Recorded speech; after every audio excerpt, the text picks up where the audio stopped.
cada vez que se acercan elecciones en algún país de América Latina, recibo los correos electrónicos similares, mensajes o consultas similares.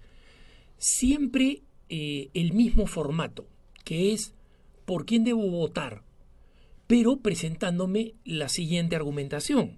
Y en este caso lo leo para que ustedes vean cómo ha sido formulado en este caso, ¿no? La persona me dice: los candidatos que a mi parecer son muy buenos podrían estar a favor del aborto y de la eutanasia. Y por otra parte, los candidatos que no están a favor del aborto se escudan bajo la religión y son corruptos y populistas con el fin de ganar votos, ya que mi país es un país muy creyente, ¿no? Sé que tengo la opción de votar en blanco, pero considero que sería prácticamente desperdiciar un voto. ¿Por quién debo votar? ¿Cómo debo aplicar el criterio de voto? Bueno, no sé si ustedes se han dado cuenta de la sutileza de este argumento. Los candidatos que yo creo que son buenos son abortistas. Y los candidatos que son pro vida son unos corruptos.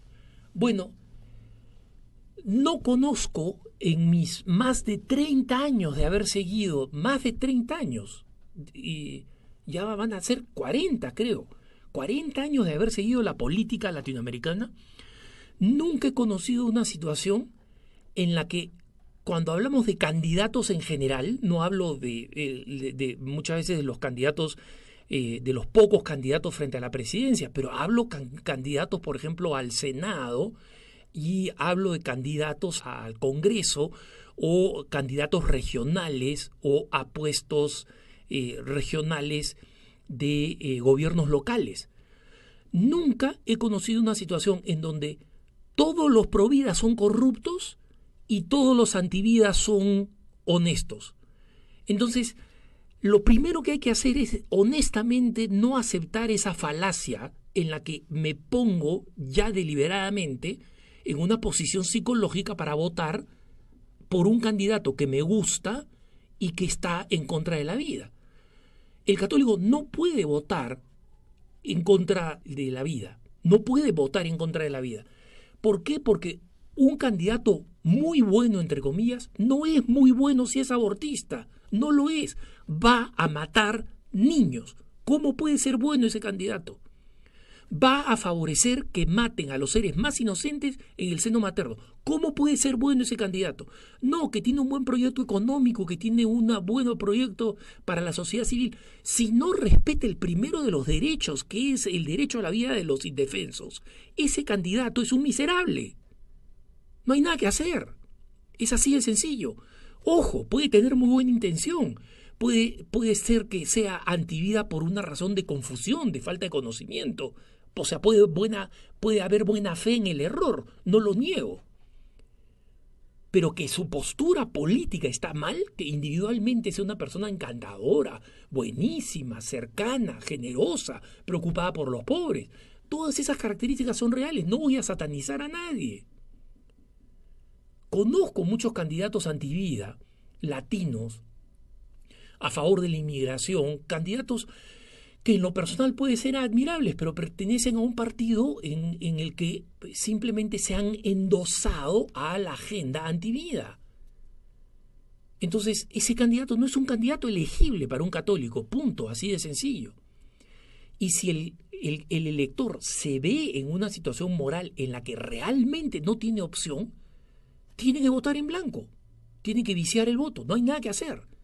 Puede existir una situación extrema en la que el católico no puede votar sino entre dos personas que están en contra de su conciencia, en conciencia, no por gustos políticos.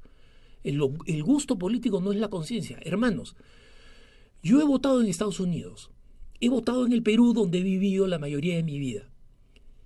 Y en más de una oportunidad he tenido que sujetarme la nariz y votar por un candidato que no me gustaba nada.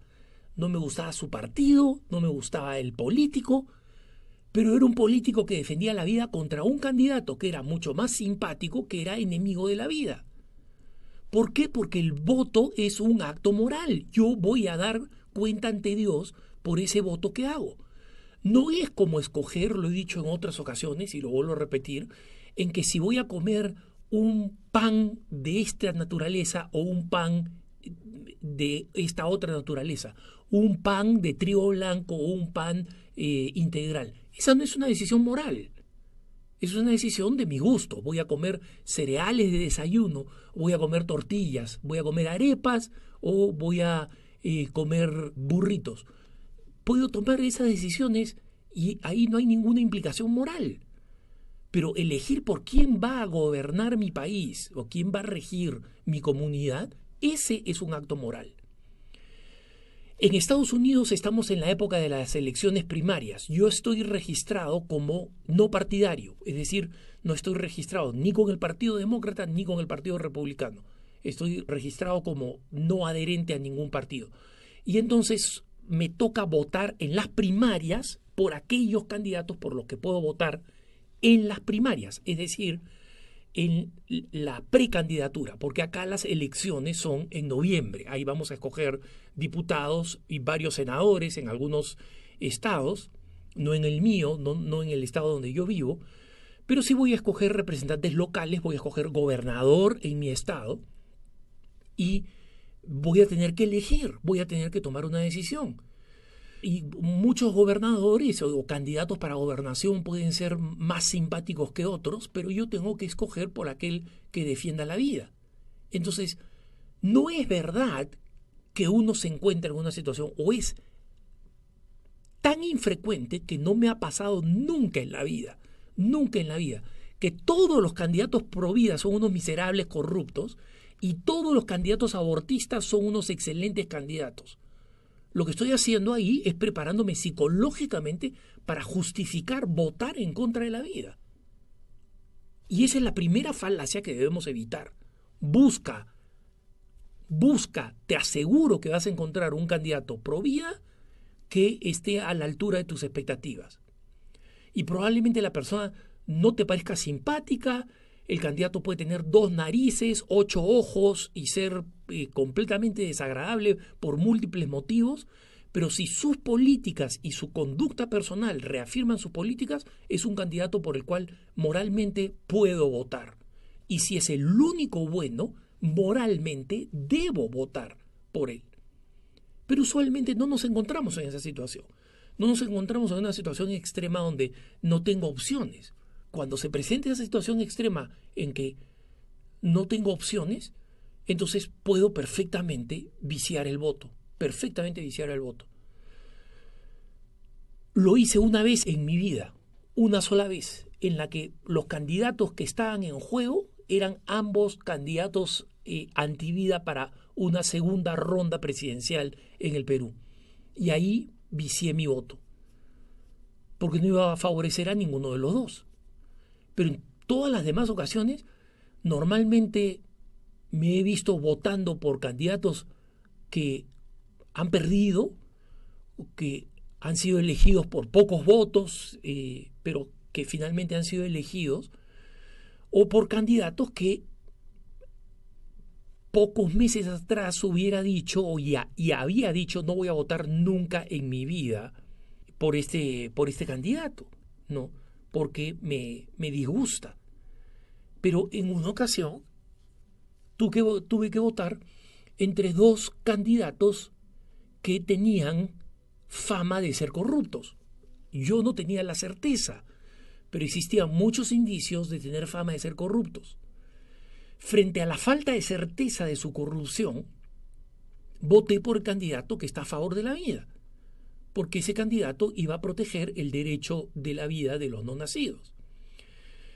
Ahora, en las elecciones preliminares, es decir, en las primarias en las que me toca votar aquí en Estados Unidos, yo voy a ver todos los candidatos y voy a ver si es que tengo que elegir, por ejemplo, un precandidato para alguacil de la ciudad, o sea, para ser el comisario o el jefe de la policía.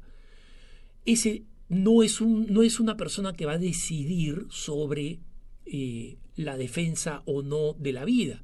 Tengo que enterarme, tengo que buscar en Google su vida, si es una persona ética, si es una persona responsable.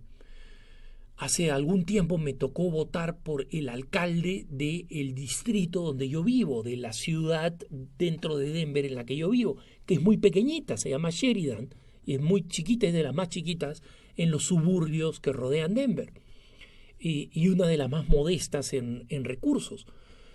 Y había 5 candidatos para ser alcaldes, había una favorita y no sabía nada de ellos. Hice un search en Google y vi que esta candidata favorita había recibido un premio de Planned Parenthood, entonces voté por otro candidato, no por ella, porque no iba a votar por una candidata antivida, así de sencillo, va contra mis principios.